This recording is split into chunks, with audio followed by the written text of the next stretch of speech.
Hello students, welcome to our YouTube channel. Here in this video, we will discuss 10 important MCQs based on human reproduction.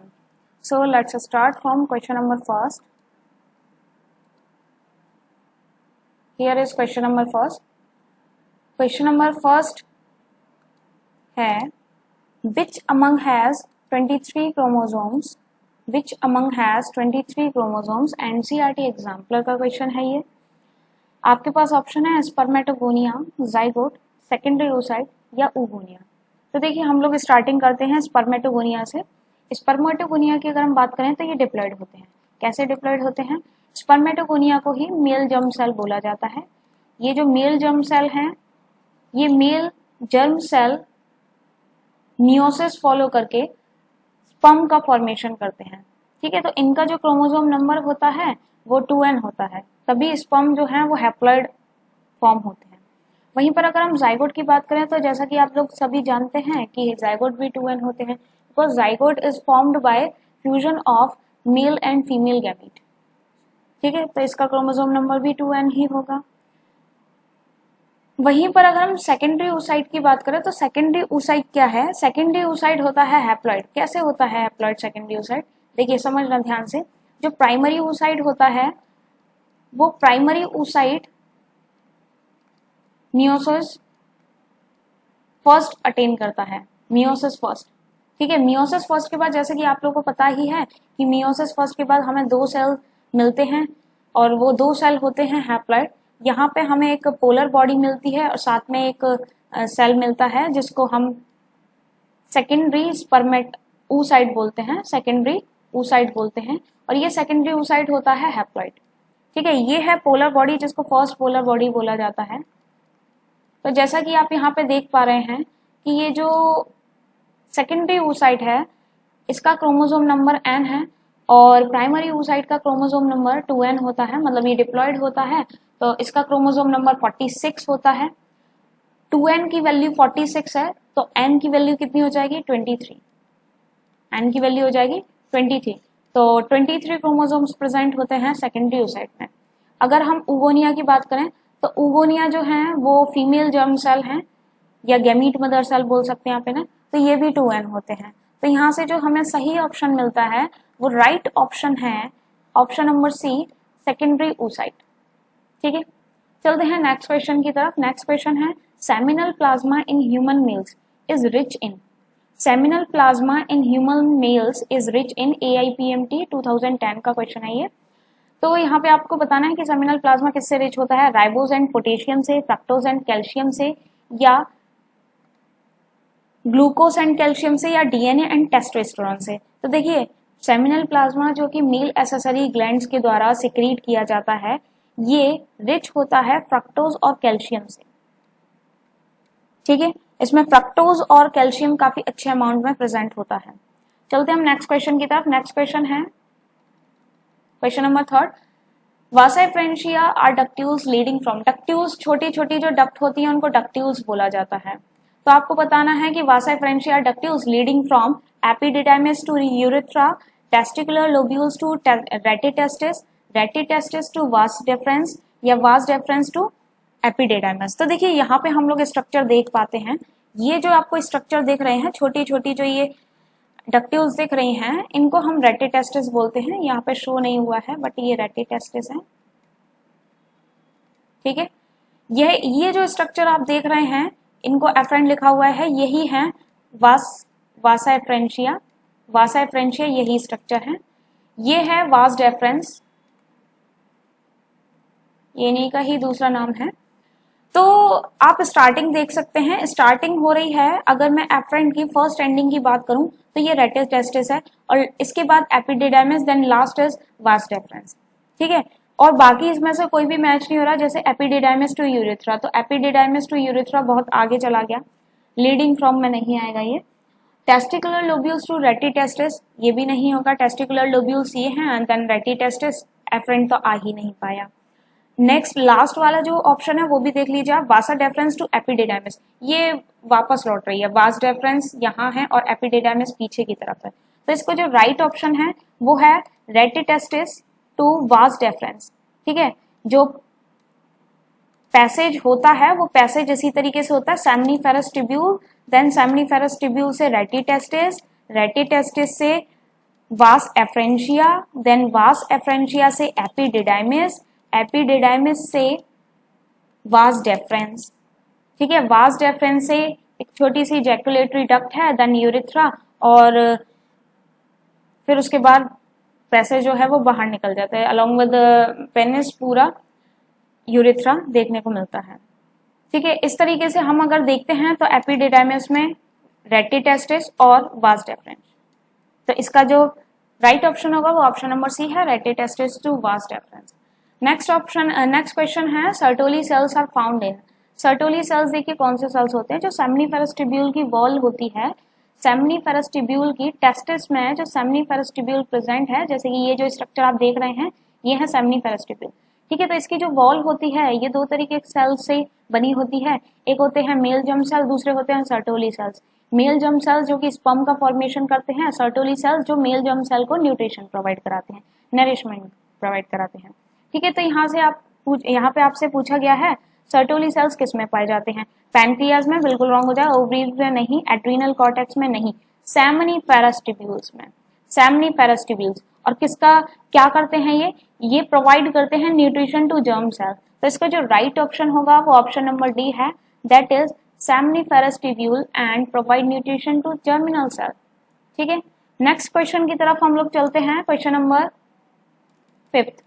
Question number 5 है, what is present in the middle piece of sperm, middle piece of sperm मतलब sperm के middle piece में क्या present होता है।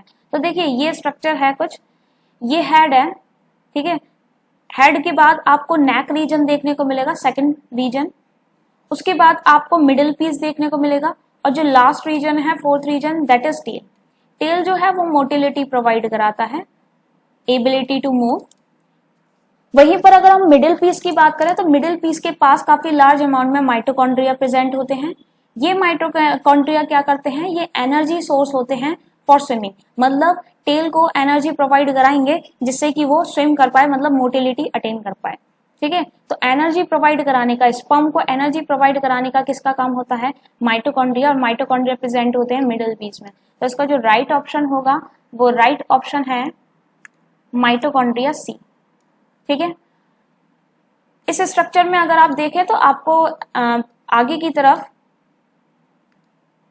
Acrosome देखने को मिलेगा, जो हेड है उस हेड में एक्रोसोम देखने को मिलेगा। ये एक्रोसोम पेनिट्रेशन में वर्क करने वाला है, यहाँ पे काफी सारे एंजाइम, डाइजेस्टिव एंजाइम्स प्रेजेंट होते हैं जो कि मदद करने वाले हैं इसको एग में पेनिट्रेट करने के लिए, ठीक है। आगे चलते हैं, in the absence of acrosome, acrosome की एब्सेंस में क्या देखने को मिलेगा, एक्रोसोम की absence, the sperm can not get food या पेनिट्रेट द एग, या कैन नॉट गेट एनर्जी, या कैन नॉट स्विम। तो इसका जो राइट ऑप्शन होगा वो होगा can not penetrate the egg, जैसा कि अभी मैंने आप लोगों को बताया ही था, ठीक है। नेक्स्ट क्वेश्चन की तरफ चलते हैं, क्वेश्चन नंबर 7। क्वेश्चन नंबर 7 है, what is the correct sequence of sperm formation, sperm formation का करेक्ट सीक्वेंस क्या है। तो पहले हम लोग ऑप्शन में देख लेते हैं, पहला स्पर्मेटोगोनिया, स्पर्मेटोसाइट, स्पर्मेटोजोआ, स्पर्मेटेड। अब उसके बाद आप लोग आगे नहीं जाना, अगर आपको सीक्वेंस पता है तो आपको ये 4 ऑप्शन मिल गए, अब आप अपने हिसाब से करना स्टार्ट करना। स्टार्टिंग करेंगे आप स्पर्मेटोगोनिया से, स्पर्मेटोगोनिया जो कि मेल जर्म सेल हैं, स्पर्मेटोगोनिया जिनको हम मेल जर्म सेल बोलते हैं, ये जो मेल जर्म सेल हैं इनसे फॉर्मेशन होता है स्पर्मेटोसाइट्स का, ठीक है, स्पर्मेटोसाइट का फॉर्मेशन होगा। स्पर्मेटोसाइट से स्पर्मेटिड बनते हैं, और स्पर्मेटिड के डिफरेंशिएशन से स्पर्मेटोजोआ, ठीक है। स्पर्मेटोजोआ को ही स्पर्म बोलते हैं। अगर हम प्रोसेस की बात करें तो देखिए स्पर्मेटोगोनिया जो है, ये स्पर्मेटोगोनिया पहले प्राइमरी स्पर्मेटोसाइट बनाता है, प्राइमरी स्पर्मेटोसाइट बनाने के बाद मियोसिस फर्स्ट से यहाँ पे माइटोसिस फॉलो होती है और प्राइमरी स्पर्मेटोसाइट का फॉर्मेशन हो जाता है। मियोसिस फर्स्ट से सेकेंडरी स्पर्मेटोसाइट बनता है, मैं शॉर्ट में लिख रही हूँ सेकेंडरी स्पर्मेटोसाइट, ठीक है। सेकेंडरी स्पर्मेटोसाइट से मियोसिस सेकेंड परफॉर्म होता है और मियोसिस सेकेंड से बन जाता है स्पर्मेटिड। स्पर्मेटिड के बाद स्पर्मियोजेनेसिस होती है, डिफरेंशिएशन हो जाता है और स्पर्मेटोजोआ का फॉर्मेशन हो जाता है, दैट इज स्पर्म।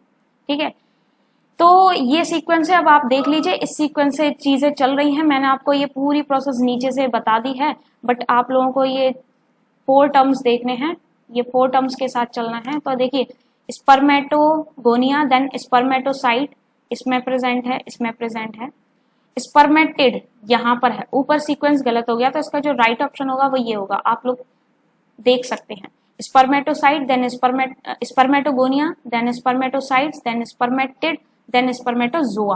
तो इसको जो राइट ऑप्शन है वो है ऑप्शन नंबर सी। आप लोग सीक्वेंस बना के ही चलें, एक बार आप देख लें कि कौन कौन से टर्म्स, टेक्निकल टर्म्स इन्होंने यूज किए हैं। जैसे कि मैं अगर स्टार्टिंग करती तो मैं पूरी प्रोसेस ले लेती, बट मुझे जब पता चल गया कि यही 4 टर्म्स का यूज किया गया है तो मैं ये 2 टर्म नहीं लूंगी।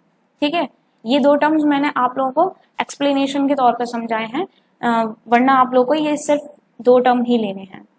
आगे देखते हैं, sperm produces N enzymatic substance for dissolving egg covering, it is called. Sperm जो है वो एक एंजाइमेटिक सब्सटेंस प्रोड्यूस करता है एग की कवरिंग को डिसॉल्व करने के लिए, उसे क्या बोला जाता है? तो देखिए इनमें अगर हम देखें तो एंजाइम तो वैसे भी इनमें हाइलुरोनिडेज नाम का ये जो एंजाइम है, हाइलुरोनिडेज नाम का ये जो एंजाइम है, ये एंजाइम एग की जो कवरिंग होती है उस कवरिंग को डिसॉल्व करवाने में, मतलब डाइजेस्ट करवाने में मदद करते हैं। ठीक है, तो ये जो है ये एक डाइजेस्टिव एंजाइम है जो कि एक्रोसोम में प्रेजेंट होता है। हेड के एक्रोसोम में प्रेजेंट होता है हाइलुरोनिडेज नाम का एंजाइम। ठीक है, एज जो है वो एंजाइम इंडिकेट करता है, ये सफिक्स है एंजाइम के लिए। चलिए नेक्स्ट क्वेश्चन की तरफ चलते हैं। इसका जो राइट ऑप्शन हुआ वो ऑप्शन नंबर बी हुआ। नेक्स्ट 9th क्वेश्चन की तरफ चलते हैं। 9th क्वेश्चन है, testis are situated outside the abdominal cavity within a pouch called scrotum, the purpose served is for. जैसे कि आपको पता है कि जो टेस्टिस होती हैं वो एब्डोमिनल कैविटी के बाहर की तरफ सिचुएटेड होती हैं एक पाउच लाइक स्ट्रक्चर में, और उस पाउच लाइक स्ट्रक्चर को स्क्रॉटम बोलते हैं। ये जो पाउच लाइक स्ट्रक्चर है, ऐसा क्यों किया जा रहा है? The purpose is served for, ये क्यों ऐसा होता है कि एब्डोमिनल कैविटी के बाहर होता है इन स्क्रॉटम? तो देखते हैं इसका। देखिए राइट ऑप्शन जो आप देख सकते हैं, फर्स्ट ही इसका राइट ऑप्शन है। कैसे? Because it maintaining the scrotal temperature lower than the internal body temperature. ये बॉडी के बाहर, एब्डोमिनल कैविटी से बाहर इसलिए होते हैं बिकॉज हमारी बॉडी का जो टेम्परेचर होता है, इंटरनल बॉडी का टेम्परेचर, वो काफी ज्यादा होता है, जिसपे स्पर्म जो है वो विएबल नहीं रहते हैं। तो स्पर्म की विएबिलिटी के लिए, स्पर्म को जिंदा रखने के लिए एक टेम्परेचर की, स्पर्म के फॉर्मेशन के लिए भी इवन एक टेम्परेचर की जरूरत होती है जो कि 2 से 2.5 डिग्री सेल्सियस होता है। और जैसे कि आप जानते हैं 2 to 2.5 डिग्री सेल्सियस टेम्परेचर बहुत कम है हमारे इंटरनल बॉडी टेम्परेचर से। तो इस टेम्परेचर को अटेन करने के लिए बॉडी से बाहर, मतलब एब्डोमिनल कैविटी से बाहर प्रेजेंट होती हैं टेस्टिस, जिससे कि स्पर्म का फॉर्मेशन हो पाए। ठीक है, तो इसका जो फर्स्ट ऑप्शन है वो फर्स्ट ऑप्शन बिल्कुल करेक्ट है, that is maintaining the scrotal temperature lower than the internal body temperature. Next question की तरफ चलते हैं, क्वेश्चन नंबर 10। क्वेश्चन नंबर 10 है, each seminiferous tubule is lined on it's inside bye. जैसा कि अभी मैंने आप लोगों को बताया था कि जो सेमनीफेरस ट्यूब्यूल होती है उसके पास 2 तरीके के सेल होते हैं। उसकी जो वॉल होती है वो 2 टाइप्स के सेल से मिलकर बनी होती है। एक तो होते हैं मेल जर्म सेल जिनको हम स्पर्मेटोगोनिया बोलते हैं, और दूसरे होते हैं Sertoli cells. Sertoli cells, male germ cells sperm का फॉर्मेशन करते हैं बाय मियोसिस, और Sertoli cells germ cell, male germ cells को न्यूट्रिशन प्रोवाइड कराते हैं। ठीक है, तो यहां से हम लोग देख लेते हैं, each seminiferous tubule is lined on it's inside bye spermatogonia या प्राइमरी स्पर्मेटोसाइट, ये तो बिल्कुल नहीं होगा, स्पर्मेटोगोनिया, सर्टोली सेल्स। ए और सी दोनों सही हैं, तो यहाँ पे ए और बी लिखा हुआ है। ऑब्वियसली ये जो है ये मिसप्रिंट हुआ है टाइपिंग में, क्योंकि इसका first option, option number A और ऑप्शन नंबर सी दोनों ही सही हैं, ऑप्शन नंबर बी किसी भी तरीके से नहीं होगा, ठीक है, क्योंकि स्पर्मेटोगोनिया से बनते हैं स्पर्मेटोसाइट। तो इसका जो ऑप्शन नंबर ए और ऑप्शन नंबर बी वाले जो टर्म्स हैं ये दोनों सही हैं, और ये टर्म्स जो हैं ये ऑप्शन नंबर डी में दिए गए होंगे। ऑब्वियसली ये जो है ये सी होना चाहिए, जो कि यहाँ मिसप्रिंट हुआ है, ठीक है। तो उस पॉइंट ऑफ व्यू से आप ये चीज समझ लें कि इसका जो राइट आंसर होगा वो right answer male germ cell मतलब स्पर्मेटोगोनिया और सर्टोली सेल्स दोनों हैं, ठीक है। तो अगर ये ऑप्शन आप ए और सी कर देंगे, अगर ऑप्शन डी में आप ए और सी कर देते हैं तो यहां से जो राइट आंसर हो जाएगा वो हो जाएगा डी, ठीक है। नहीं तो मैंने आप लोगों को सही आंसर बता ही दिया है, बी बिल्कुल नहीं होगा, बी जो है वो रॉन्ग आंसर है, ठीक है। तो ये मिसप्रिंट हुआ है जिस वजह से यहाँ पे गलती देखने को मिल रही है, वरना ये इसका जो ऑप्शन डी होता वो ऑप्शन डी बिल्कुल सही होता, ए एंड सी, क्योंकि दो ऑप्शन नहीं होते हैं। तो यहाँ से हम लोगों ने 10 इंपॉर्टेंट क्वेश्चन जो है वो डिस्कस कर लिए हैं। अगर आपको ये वीडियो अच्छी लगी हो, अगर आपके लिए ये वीडियो हेल्पफुल हो तो आप इस वीडियो को लाइक करें, शेयर करें और चैनल को सब्सक्राइब करके जरूर जाएं। Thank you.